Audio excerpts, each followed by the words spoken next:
सभी को नमस्कार। बहुत ही सम्मानित मंच और मंच की शोभा बढ़ा रहे सभी मेरे वैज्ञानिक साथी, आप सभी का मान सम्मान करते हुए अपनी बात रखता हूं। और सबसे पहले धन्यवाद और आभार प्रकट करता हूं अपने दोनों साथियों का, जिन्होंने बहुत अच्छा और सच्चा मंच सजाया है और चलाया है और मुझे आज इस मंच से बोलने का मौका दिया है। मुझसे पहले वक्ताओं ने ये कहा कि मेरा देश गाँव में बसता है, इसमें कोई दो राय नहीं। मेरा इसमें ये कहना है कि विश्व में जो भी प्राणी है वो खेत या गांव से आए हुए उत्पाद के बिना जिंदा नहीं रह सकता। मेरा यह भी मानना है कि खेत से बढ़कर कोई इंडस्ट्री नहीं और उसमें पैदा होने वाला उत्पाद अनाज से बढ़कर कोई नहीं। सबसे बड़ा उद्योगपति इस मायने में किसान है और किसान ने जो देश का अन्नदाता है, उसने इस कोरोना, इस वैश्विक महामारी में सिद्ध करके दिखाया है कि वाकई ही वो अन्नदाता है। जहाँ सब कुछ शांत चल रहा था, सब कुछ रुक गया था, वहाँ खेत में किसान दिन रात आपके पेट पालन के लिए दिन रात काम कर रहा था और उसने काम कर कर अपनी उन्नति और प्रगति को बढ़ाया ही है। तो ऐसे किसानों के लिए आज मुझे बोलने का मौका मिला है। साथियों, गांव में रहने वाला किसान, बात चाहे खेत की हो या खेती की, कृषि की हो या किसान की, जाट की हो या जवान की, ये सब पर्यायवाची हैं। इतना बड़ा योगदान, और मैं सौभाग्यशाली हूँ, गांव परिवेश में पला हूँ, एक किसान परिवार में पैदा हुआ हूँ और दिल और दिमाग में किसान और किसानी को पाले रखता हूँ। यदि गांव में रहने वाला आदमी दो बातों पे अपनी आजीविका चलाता है, एक है खेती और दूसरा है पशुपालन। खेती की बात मेरे वैज्ञानिक साथी जो मुझसे अच्छा तजुर्बा रखते हैं वो अपनी बात रखेंगे और डॉक्टर मांगेलाल जाट जी ने बहुत अच्छी अपनी बात रखी। लेकिन किसान भाइयों, पशुपालन भी किसी मायने में पीछे नहीं है। यदि घर में काम करने वाली गृहिणी से पूछा जाए कि आपको आमदनी कहाँ से ज़्यादा मिलती है, तो आजकल, किसी ज़माने में जब हम बचपन में थे तो ये सुनते थे कि दूध बेचना पूत बेचने समान माना जाता था। उस वक्त यदि लोगों को पता होता कि दूध से अच्छा व्यवसाय कोई नहीं है, तो आज गांव की या ग्रामीण व्यवस्था की आर्थिक स्थिति कुछ और होती। जब से मेरे गांव में दूध बेचना आमदनी का एक जरिया हुआ है, तब से गांव की स्थिति, घर की स्थिति दिन प्रतिदिन बदलती ही चली गई। साथियों, जब हमारा देश आज़ाद हुआ उस वक्त हमारी गायों का जो औसत दुग्ध उत्पादन था 435 किलोग्राम था प्रति ब्यात। इसको हम वैज्ञानिकों ने किसानों के माध्यम से आज हमारे देश के गायों का औसत दुग्ध उत्पादन 1200 है। किसान भाइयों, हम यूं ही कुछ भी व्यवसाय करने लगते हैं आधे अधूरे मन से। आधे अधूरे मन से किया गया कोई भी व्यवसाय ज़्यादा लाभकारी, ज़्यादा समय के लिए नहीं होता। मेरा आपसे इस मंच के माध्यम से कहना है कि आप जो भी काम करें, जो भी पशु पालें, पूरे मन से पालें और पशुपालन से अधिक आय लेने के लिए आपको 4 बातों का ध्यान रखना होगा। Number 1 breeding, number 2 feeding, number 3 rearing और नंबर 4 यदि बात करें जिस पर आप लोगों का बिल्कुल ध्यान नहीं है, मार्केटिंग। हम लोग यदि बात करें ब्रीडिंग की, ब्रीडिंग में हम कहते हैं, मांगेलाल जी ने अच्छा बताया या आगे हमारे और साथी बताएंगे, बीज की।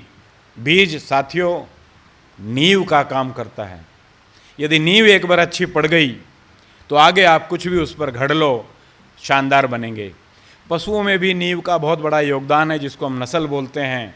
नस्ल वो जो आपको फ़ायदा पहुँचाए, अच्छी नस्ल वो जो आपके संसाधनों का उपयोग कर, आपके उपलब्ध संसाधनों का उपयोग कर आपको अधिक से अधिक उत्पादन करे, चाहे दूध की हो, चाहे मांस की हो, चाहे अंडे की हो। कुदरत ने नस्ल बनाते वक्त 2 कॉम्बिनेशन रखे हैं, एक जलवायु का और एक जीन का। जीन और एनवायरनमेंट मिलकर ही नस्ल बनती है। यदि ऐसा नहीं होता तो मुर्रा देश के हर कोने में पाली जा सकती थी।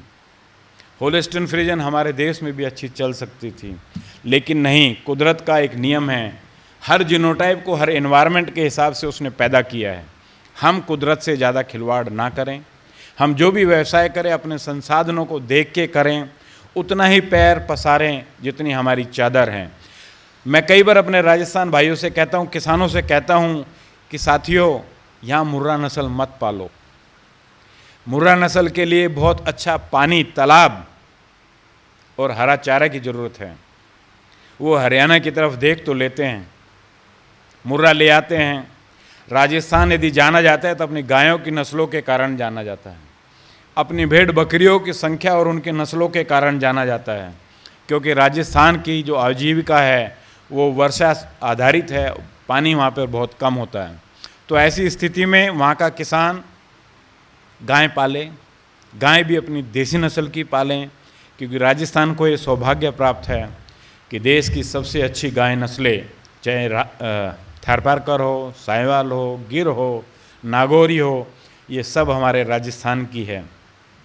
यदि उसको मुर्रा नस्ल या भैंस पालनी है तो मुर्रा का आधा खून वो रखें, ताकि वहाँ की जलवायु में उस तरह का जानवर पल सके। नस्ल की बात हो गई। अब फीडिंग की। अच्छी जीनोटाइप होने पर यदि अच्छा एनवायरनमेंट या अच्छा उसका वातावरण नहीं मिला तो वो जीनोटाइप कुछ नहीं कर पाएगी, क्योंकि एक अच्छे जीन को उत्पादन देने के लिए उसका आहार, उसका खान पान बहुत ज़रूरी होता है। खान पान जितना सस्ता होगा उतनी आपकी लागत कम होगी, आमदनी ज़्यादा बढ़ेगी।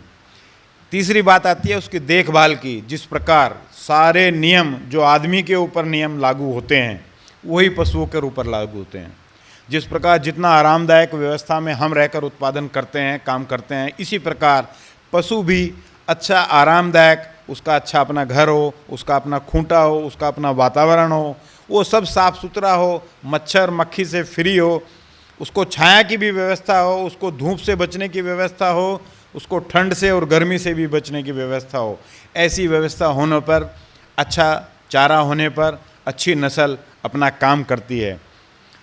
चौथी बात यदि आए जिस पर हम कभी ध्यान नहीं देते हैं वो है बाजार की। सब कुछ हम करते हैं, पशु हम पालते हैं, उनकी टक्कर भी खाते हैं, उनका गोबर भी हम समेटते हैं, लेकिन बाजारीकरण इन बिचौलियों को दे देते हैं। हम बचपन में थे तो हमारी ताई या माताएं दूध निकालती थी।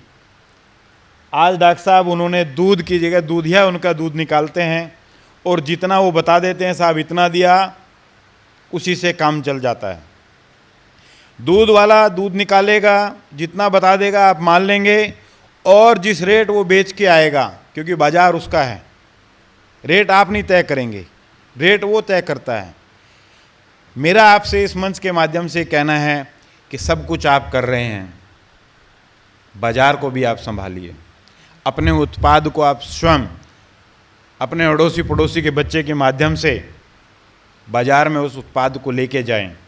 आपको अच्छी कीमत मिलेगी, आपको मुंह मांगी कीमत भी मिलेगी, क्योंकि आज लोगों की परचेजिंग पावर बढ़ गई है। हर कोई शुद्ध खाना पसंद करता है, हर कोई ऑर्गेनिक पसंद करता है। हम किसान सब करते हैं, ऑर्गेनिक भी करते हैं, शुद्ध भी करते हैं।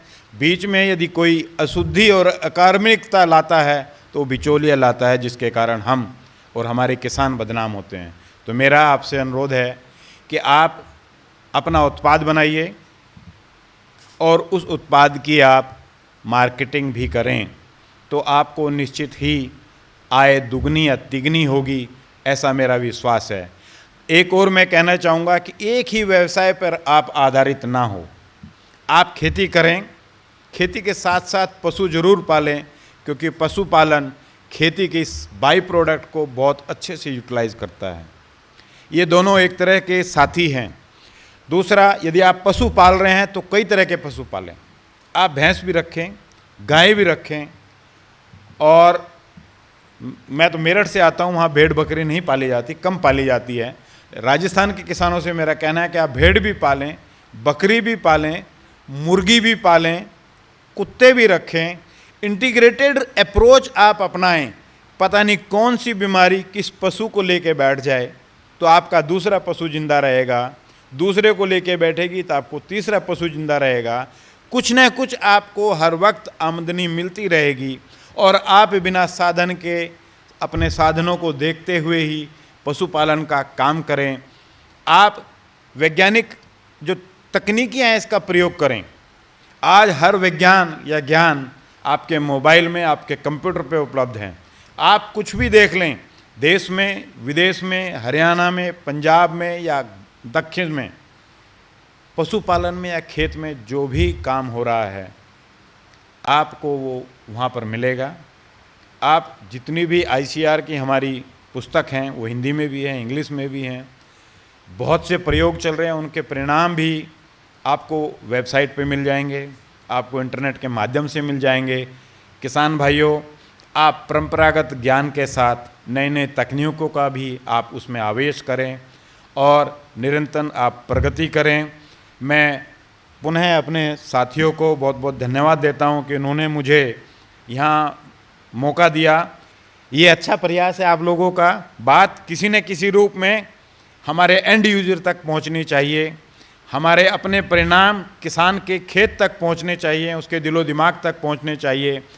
और मेरा और एक आपसे कहना है, यदि हम गांव से हैं, यदि हम किसान के बालक हैं तो हमारे दिल और दिमाग में ये दोनों चीज़, हमारा अपना इतिहास जिंदा रहना चाहिए, जिसके लिए दोनों भाई हमारे साथी काम कर रहे हैं। हमें भी इनको सहयोग करना चाहिए। बहुत बहुत धन्यवाद।